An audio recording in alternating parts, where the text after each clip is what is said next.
Malappuram Manjeri medical കോളേജിൽ ഒരു ഉദ്ഘാടനത്തിന്റെ ഭാഗമായി നമ്മുടെ ആരോഗ്യവകുപ്പ് മന്ത്രി വീണ ജോർജ് എത്തിയിരുന്നു. അപ്പം അവിടുത്തെ താൽക്കാലിക ജീവനക്കാര് ഈ വീണ ജോർജിനെതിരെ പ്രതിഷേധം ഉന്നയിച്ചു. കാരണം ഇവർക്ക് 2 മാസത്തെ ശമ്പളം കിട്ടിയിട്ടില്ല. അപ്പൊ ഈ പ്രതിഷേധത്തിനെതിരെ ഈ അവിടുത്തെ പോലീസുകാർ കേസും എടുത്തു. ഇവരുടെ പേര്, താൽക്കാലിക ജീവനക്കാരുടെ പേര് കേസെടുത്തു. അപ്പൊ ഇത് നീതിയുക്തമായ ഒരു കാര്യമാണോ? തീർച്ചയായും മഞ്ചേരി മെഡിക്കൽ കോളേജിലെ കെട്ടിട ഉദ്ഘാടനത്തിനെത്തിയ ആരോഗ്യവകുപ്പ് മന്ത്രി വീണ ജോർജ് അവിടെ HDCക്ക് കീഴിൽ ഹോസ്പിറ്റൽ ഡെവലപ്മെൻറ്റ് കമ്മിറ്റി കീഴിൽ നിയമിതരായ ഉദ്യോഗസ്ഥന്മാർക്ക് ജീവനക്കാർക്ക് നഴ്സിംഗ് ഉദ്യോഗസ്ഥരുണ്ട്, അതോടൊപ്പം തന്നെ അസിസ്റ്റൻറ്റ് നഴ്സുമാരുണ്ട്, ക്ലീനിങ് ഉദ്യോഗസ്ഥർ, ക്ലീനിങ് സ്റ്റാഫുണ്ട്. ഇവർക്ക് 2 മാസമായി ശമ്പളം മുടങ്ങിക്കിടക്കുന്ന ഒരു സാഹചര്യമാണ്. സ്വാഭാവികമായും കേരളത്തിൻ്റെ ആരോഗ്യമന്ത്രി ഈ ആശുപത്രിയിലേക്ക് എത്തിയപ്പോൾ തങ്ങളുടെ പരാതിയും പ്രതിഷേധവും മന്ത്രിക്ക് മുന്നിൽ ഉന്നയിക്കാനായിരുന്നു ജീവനക്കാരുടെ തീരുമാനം. പക്ഷേ മന്ത്രി അവിടെ നിന്നും തിടുക്കത്തിൽ ഈ പ്രതിഷേധം മുൻകൂട്ടി കണ്ട് തിടുക്കത്തിൽ ഇറങ്ങിപ്പോകാൻ ശ്രമിച്ചപ്പോൾ ഈ ജീവനക്കാർ മന്ത്രിയെ തടഞ്ഞു നിർത്തുന്ന രൂപത്തിൽ പ്രതികരിക്കുകയും ആ പ്രതികരിച്ചതിൻ്റെ പേരിലാണ് ഇപ്പോൾ ജീവനക്കാർക്കെതിരെ പോലീസ് കേസെടുത്തിരിക്കുന്നത്. അതായത് സംഘടിച്ച് ബഹളം വച്ചു തുടങ്ങിയ വകുപ്പുകൾ പ്രകാരമാണ് പോലീസ് കേസെടുത്തിരിക്കുന്നത്. ഇതൊരിക്കലും അംഗീകരിക്കാൻ കഴിയാത്തതാണ്. കാരണം ഒരു ആശുപത്രിയുടെ സേവന പ്രവർത്തനങ്ങൾ മുന്നോട്ട് കൊണ്ടുപോകുന്ന, പ്രത്യേകിച്ച് സർക്കാർ ആശുപത്രികളിൽ അവിടെയുള്ള മുഴുവൻ ജീവനക്കാരും ഒറ്റക്കെട്ടായി പ്രയത്നിച്ചാൽ മാത്രമേ സുഗമമായി കേരളത്തിലെ ആശുപത്രികളുടെ പ്രവർത്തനം മുന്നോട്ട് കൊണ്ടുപോകാൻ കഴിയൂ. കൊറോണ കാലത്തും നിപ്പ കേരളത്തിലെ പല പ്രദേശങ്ങളിൽ പടർന്നു പിടിച്ച കാലത്തെല്ലാം ആരോഗ്യ പ്രവർത്തകർ കേരളത്തിന് വേണ്ടി നൽകിയ സംഭാവന നമുക്കൊരിക്കലും മറക്കാൻ കഴിയാത്തതാണ്. അത്തരമൊരു സാഹചര്യത്തിലാണ് ഈ കേരളത്തിൽ ആരോഗ്യ മേഖലയിൽ പ്രവർത്തിക്കുന്ന പല താൽക്കാലിക ജീവനക്കാർക്കും കൃത്യമായി ശമ്പളം ലഭിക്കുന്നില്ല. കേരളത്തിൻ്റെ ആരോഗ്യ മേഖല തകർച്ചയിൽ നിന്ന് തകർച്ചയിലേക്ക് പോവുകയാണെന്ന പ്രതിപക്ഷത്തിൻ്റെ ആരോപണം ശരിവെക്കുന്ന തരത്തിലാണ് ഈ ജീവനക്കാർക്ക് ശമ്പളം ലഭിക്കാത്ത വിഷയമുണ്ടാകുന്നത്. ആശുപത്രികളിൽ വേണ്ടത്ര ശസ്ത്രക്രിയ ഉപകരണങ്ങളില്ല, മരുന്നുകളില്ല തുടങ്ങിയ പരാതികൾ ഉയരാൻ തുടങ്ങിയിട്ട് കാലമേറെയായി. എന്നാൽ ഈ പരാതികളൊന്നും മുഖവിലേക്ക് എടുക്കാതെ മന്ത്രി വീണ ജോർജ് ഈ വിഷയങ്ങളിലൊന്നും കൃത്യമായി ഇടപെടാൻ തയ്യാറാകാതെ ഇത് രാഷ്ട്രീയ പ്രേരിതമായ ആരോപണമാണ് എന്നെല്ലാം പറഞ്ഞ് കൈകഴുകുന്ന കാഴ്ച നിരവധിയായ തവണ നമ്മൾ കണ്ടതാണ്. കേരളത്തിൽ ഏറ്റവും ലജ്ജാകരമായി വകുപ്പ് കൈകാര്യം ചെയ്യുന്ന ഒരു മന്ത്രി ആരാണെന്ന് ചോദിച്ചാൽ, അല്ലെങ്കിൽ കേരളത്തിൽ ഏറ്റവും കഴിവുകെട്ട മന്ത്രി ആരെന്ന് ചോദിച്ചാൽ ഒറ്റ ഉത്തരമേ ഉള്ളത് വീണ ജോർജാണ്. വീണ ജോർജ് മുൻ മാധ്യമ പ്രവർത്തകയാണ്. മാധ്യമ മേഖലയിൽ അവർ മികച്ച ട്രാക്ക് റെക്കോർഡുള്ള വ്യക്തിയാണ്, അതിലൊന്നും സംശയമില്ല. പക്ഷേ മന്ത്രി എന്ന രൂപത്തിൽ ബിഗ് സീറോ ആണ് വീണ ജോർജ്. ആ വീണ ജോർജിനെതിരെ പ്രതിഷേധമുയർത്തിയതിന് പേരിൽ മഞ്ചേരി മെഡിക്കൽ കോളേജ് പ്രിൻസിപ്പൽ നൽകിയ പരാതിയിലാണ് ഈ താൽക്കാലിക ജീവനക്കാരായ സാധാരണക്കാരായ ജീവനക്കാർക്കെതിരെ പോലീസ് കേസെടുത്തിരിക്കുന്നത്. ഇത് യാതൊരു കാരണവശാലും അംഗീകരിക്കാൻ കഴിയില്ല എന്ന് മാത്രമല്ല, ജനാധിപത്യത്തിൽ പ്രതിഷേധിക്കുന്നവരെ നിയമത്തിന്റെ പേരിലൂടെ ഭീഷണിപ്പെടുത്താം, അല്ലെങ്കിൽ പ്രതിഷേധം അടിച്ചമർത്താമെന്നാണ് വീണ ജോർജ് കരുതുന്നത്. വീണ ജോർജിന് തെറ്റിയിരിക്കുകയാണ്. ഇത് കേരളമാണ്. ഒരുപാട് സമരങ്ങൾക്ക് നേതൃത്വം നൽകിയ, ഒരുപാട് സമരങ്ങൾ കൊണ്ട് നിരവധിയായ സമരങ്ങൾ കണ്ടു വളർന്ന സംസ്ഥാനമാണ് കേരളം. വീണ ജോർജിനെ പോലെ മുൻപ് യാതൊരു രാഷ്ട്രീയ പരിചയവുമില്ലാത്ത AC റൂമിലിരുന്ന് വാർത്ത വായിച്ചു കൊണ്ടിരുന്ന വ്യക്തിക്ക് ഇപ്പോൾ കേരളത്തിലെ പ്രതിഷേധങ്ങളോട് വീണ ജോർജ് ആറന്മുളയിൽ മത്സരിക്കുന്നത് എങ്ങനെയാണെന്നെല്ലാം രാഷ്ട്രീയ കേരളത്തിലെ ജനങ്ങൾക്ക് വളരെ കൃത്യമായിട്ടറിയാം. അവിടെ സഭയുടെ നോമിനിയായി സ്ഥാനാർത്ഥിയായി കടന്നു വന്ന വ്യക്തിയാണ് വീണ ജോർജ്. ആ വീണ ജോർജിന് കേരളത്തിലെ സമരങ്ങളോടൊക്കെ വളരെ പുച്ഛമായിരിക്കും. കാരണം അവർ ഇതുവരെ തെരുവിലൊരു സമരം ചെയ്തോ, അല്ലെങ്കിൽ തെരുവീതികളിൽ പോലീസിൻ്റെ ലാത്തിച്ചാർജ് ഏറ്റുവാങ്ങിയോ, ജലപീരങ്കി ഏറ്റുവാങ്ങിയോ ഒരു മന്ത്രിസ്ഥാനത്തെത്തിയ ജനപ്രതിനിധിയായ വ്യക്തിയല്ല. കേരളത്തിൽ ഒരുപാട് DYFIയുടെയും SFIയുടെയും ചെറുപ്പക്കാർ പോലീസിൻ്റെ ലാത്തിയടിയേറ്റ് തെരുവീതികളിൽ ചോര ചിന്തിയ സമരം നടത്തിയ ആളുകളുണ്ട്. അവർക്കെല്ലാം അപമാനകരമാവുന്ന രൂപത്തിൽ ലാറ്ററൽ എൻട്രിയിലൂടെ ഒരു ക്രിസ്ത്യൻ സഭയുടെ പിന്തുണയോടുകൂടി ആറന്മുളയിൽ സ്ഥാനാർത്ഥിയായി വന്ന് അവിടെ ജയിച്ചു കയറിയ വ്യക്തിയാണ് വീണ ജോർജ്. വീണ ജോർജിന് അതുകൊണ്ട് സമരങ്ങളോടെല്ലാം പുച്ഛമായിരിക്കും, പ്രതിഷേധങ്ങളോട് പുച്ഛമായിരിക്കും. പക്ഷേ കേരളത്തിലെ ജനങ്ങൾക്ക് അങ്ങനെയല്ല. വീണ ജോർജിനെതിരെ പ്രതിഷേധത്തിൻ്റെ ഭാഗമായി, അല്ലെങ്കിൽ വീണ ജോർജിനെതിരെ തങ്ങളുടെ പരാതി പറഞ്ഞതിൻ്റെ ഭാഗമായി ഉദ്യോഗസ്ഥർക്കെതിരെ കേസെടുത്ത് വലിയ കാര്യമാണ്.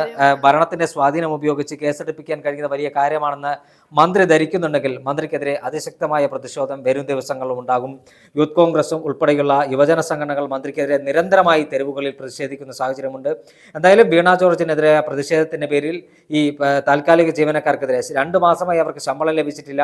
ന്യായമായ ഒരു ആവശ്യം ഉന്നയിച്ചുകൊണ്ടായിരുന്നു അവർ പ്രതിഷേധം നടത്തിയത്. ആ ജീവനക്കാർക്കെതിരെ കേസെടുത്ത നടപടി ഒരിക്കലും അംഗീകരിക്കാൻ കഴിയാത്തതാണ്.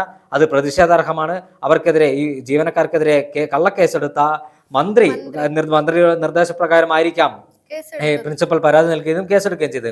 അതൊരിക്കലും അംഗീകരിക്കാൻ കഴിയില്ല. ജനാധിപത്യ കേരളത്തിന് ഭൂഷണമല്ലാത്ത സ്ഥിതിവിശേഷമാണ് മന്ത്രിയുടെ ഭാഗത്തുനിന്നും ഉണ്ടാകുന്നത്. ഇതൊരിക്കലും അംഗീകരിക്കാൻ കഴിയാത്ത ഒരു വിഷയം കൂടിയാണ്. കേരളത്തിലെ ആരോഗ്യ മേഖല പരാജയമായതുകൊണ്ടല്ലേ ഇപ്പം ജീവനക്കാർക്ക് ശമ്പളം കൊടുക്കാത്തത്? തീർച്ചയായും ആരോഗ്യ മേഖലയിൽ നിയമിക്കപ്പെടുന്ന ജീവനക്കാർക്ക് ശമ്പളം നൽകാനുള്ള ബാധ്യത സംസ്ഥാനത്തെ ആരോഗ്യ വകുപ്പിനുണ്ട്, കേരളത്തിലെ ധനവകുപ്പിനുണ്ട്. പക്ഷേ എന്തോ കാര്യക്ഷമമായി ജോലി ചെയ്യുന്ന ഉദ്യോഗസ്ഥന്മാർക്ക് ശമ്പളം കൊടുക്കാൻ പോലും തയ്യാറാകാത്ത സാഹചര്യം നിലനിൽക്കുന്നു. കേരളത്തിൻ്റെ പേരുകെട്ട ആരോഗ്യ മേഖല തകർന്നടിഞ്ഞിരിക്കുന്നു എന്ന ആരോപണം പ്രതിപക്ഷം ഉന്നയിക്കാൻ തുടങ്ങിയിട്ട് നാളുകളേറെയായി. അതിനൊന്നും കൃത്യമായ ഒരു മറുപടി മന്ത്രിയുടെ ഭാഗത്തൊന്നും ഉണ്ടാകുന്നില്ല എന്ന് മാത്രമല്ല, മന്ത്രി പലപ്പോഴും പലരെയും പരിഹസിക്കുന്ന തരത്തിലാണ് മന്ത്രിയുടെ പ്രതികരണങ്ങൾ ഉണ്ടാകുന്നത്.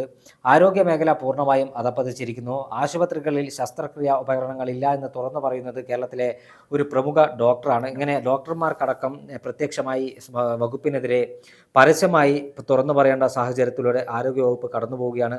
ഈ ഒരു പശ്ചാത്തലത്തിൽ ആരോഗ്യവകുപ്പ് മന്ത്രിക്ക് ആ മന്ത്രിസ്ഥാനത്ത് രാജിവെച്ച് പുറത്തു പോകുന്നതാണ് ഏറ്റവും ഉചിതമായ കാര്യം. കാരണം കൊറോണയെയും നിപ്പയും ഒക്കെ ചെറുത്തു തോൽപ്പിച്ച ജനങ്ങളാണ്. അന്ന് കേരളത്തിൻ്റെ ഭരണ പ്രതിപക്ഷ ഭേദമന്യേ എല്ലാവരും ഒറ്റക്കെട്ടായി നിന്ന് കേരളത്തിൻ്റെ ആരോഗ്യ മേഖലയെ ചേർത്ത് പിടിച്ച പാരമ്പര്യം കേരളത്തിനുണ്ട്. പക്ഷേ അവിടെയാണ് വീണ ജോർജ് എന്ന മന്ത്രി ആരോഗ്യമന്ത്രിയായി ചുമതലയേറ്റെടുത്തതിന് ശേഷം ആ വകുപ്പ് പൂർണ്ണമായും കൈകാര്യം ചെയ്യുന്നതിൽ പരാജയപ്പെട്ട ഒരു മന്ത്രിയാണ് വീണ ജോർജ്. ആ വീണ ജോർജിനെതിരെ ശക്തമായ പ്രതിഷേധം കേരളത്തിൽ അലയടിക്കുകയാണ്. കോട്ടയം മെഡിക്കൽ കോളേജ് ആശുപത്രി കെട്ടിടം തകർന്നു വീണപ്പോൾ മന്ത്രിയുടെ ഉത്തരവാദിത്തമില്ലാത്ത നിലപാട് കേരളം കണ്ടതാണ്. ഡോക്ടർ ഹാരിസ് ചിറക്കലിൻ്റെ ആരോപണവുമായി ബന്ധപ്പെട്ട് മന്ത്രിയുടെ ഉത്തരവാദിത്തമില്ലാത്ത നിലപാട് കേരളം കണ്ടതാണ്. ഇപ്പോൾ ഏറ്റവും അവസാനം പുറത്തു വരുന്ന വാർത്തയാണ് താൽക്കാലിക ജീവനക്കാർക്ക്, ആശുപത്രികളിലെ താൽക്കാലിക ജീവനക്കാർക്ക് കൃത്യമായി ശമ്പളം ലഭിക്കുന്നില്ല എന്ന്, ഈ 2 മാസത്തെ ശമ്പളം അവർക്ക് ലഭിക്കുന്നില്ല എന്നത്. ഇതെല്ലാം തന്നെ വളരെ ഗൗരവമേറിയ വിഷയമാണ്. കാരണം തങ്ങളുടെ ജീവൻ പോലും തൃണവൽക്കരിച്ചുകൊണ്ടാണ് ഈ ഉദ്യോഗസ്ഥന്മാർ അല്ലെങ്കിൽ ഈ ജീവനക്കാർ ആശുപത്രിയിൽ സേവനം ചെയ്യുന്നത്. ആ ജീവനക്കാർക്ക് ശമ്പളം കൊടുക്കാൻ കഴിയാത്ത മന്ത്രിയും ആരോഗ്യവകുപ്പും പൂർണ്ണ പരാജയമായി മാറിയിരിക്കുന്നു. ഇതിന് മറുപടി പറയേണ്ട ബാധ്യത മന്ത്രിയിൽ അധിഷ്ഠിതമാണ്. അതോടൊപ്പം തന്നെ സംസ്ഥാന സർക്കാരും ഈ വിഷയത്തിൽ പ്രതിക്കൂട്ടിൽ നിൽക്കുകയാണ്. കാരണം കേരളത്തിൻ്റെ ആരോഗ്യ മേഖല ലോകത്തിന് തന്നെ മാതൃകയാണെന്ന് മന്ത്രിമാരും മുഖ്യമന്ത്രിയും ആരോഗ്യവകുപ്പ് മന്ത്രിയും ഭരണപക്ഷവും നാഴികയ്ക്ക് 40 വട്ടം പറയുമ്പോഴാണ് ആരോഗ്യ മേഖലയിൽ ജോലി ചെയ്യുന്ന ജീവനക്കാർക്ക് ശമ്പളം ലഭിക്കാതെ അവർ പെടാപ്പാടുപെടുന്ന ഒരു കാഴ്ച കേരളം കണ്ടുകൊണ്ടിരിക്കുന്നത്. ഈ ഒരു പശ്ചാത്തലത്തിൽ അവർക്ക് കൃത്യമായി ജീവനക്കാർക്ക് ശമ്പളം നൽകാനുള്ള ബാധ്യത സംസ്ഥാന സർക്കാരിനുണ്ട്. സ്വാഭാവികമായും ആശുപത്രി തീർച്ചയായും സർക്കാരിൻ്റെ ഭാഗത്തുനിന്ന് കൃത്യമായ ആരോഗ്യ മേഖലയിൽ വീഴ്ചയുണ്ട് എന്ന് ഈ അടുത്തായി കേരളത്തിൻ്റെ ആരോഗ്യരംഗം പരിശോധിക്കുമ്പോൾ നമുക്ക് മനസ്സിലാക്കാൻ കഴിയും. ഇത് ശമ്പളക്കാര്യത്തിൽ മാത്രമല്ല, മൊത്തം ആരോഗ്യ മേഖല കേരളത്തിൻ്റെ ആശുപത്രി പല സ്വകാര്യ ആശുപത്രി ലോബികളെയും സംരക്ഷിക്കുന്ന തരത്തിൽ കേരളത്തിലെ സാധാരണക്കാർ ആശ്രയിക്കുന്ന താലൂക്ക് ആശുപത്രികളായാലും ശരി, പ്രാഥമിക ആരോഗ്യ കേന്ദ്രങ്ങളായാലും ശരി, മെഡിക്കൽ കോളേജുകളായാലും ശരി, ഇവിടെയൊന്നും ആവശ്യത്തിന് ചികിത്സാ സൗകര്യങ്ങൾ ഒരുക്കുന്നില്ല. വേണ്ടത്ര മരുന്നുകളില്ല, ശസ്ത്രക്രിയാ ഉപകരണങ്ങളില്ല. ഇതൊന്നും ആവശ്യത്തിന് ലഭ്യമാക്കാതെ എങ്ങനെ സാധാരണക്കാരന് ഒരു മികച്ച ചികിത്സ ലഭിക്കുമെന്നൊരു ചോദ്യമാണ് ജനങ്ങൾ ഉന്നയിക്കുന്നത്. ഈ ചോദ്യങ്ങൾക്ക് ഉത്തരം പറയേണ്ട ബാധ്യത സംസ്ഥാന സർക്കാരിനുണ്ട്, മന്ത്രി വീണ ജോർജ് ഉണ്ട്. നിർഭാഗ്യകരമായ അവസ്ഥയെന്ന് പറയട്ടെ, മന്ത്രി വീണ ജോർജിന് ഇക്കാര്യങ്ങളൊന്നും പരിഗണിക്കാൻ അവർക്ക് താല്പര്യമില്ല. അവർ PR വർക്കിലൂടെ തൻ്റെ വകുപ്പ് എന്തോ മികച്ച സംഭവമാണ് എന്ന് കരുതി മുന്നോട്ട് പോയിക്കൊണ്ടിരിക്കുന്ന സാഹചര്യമാണ്.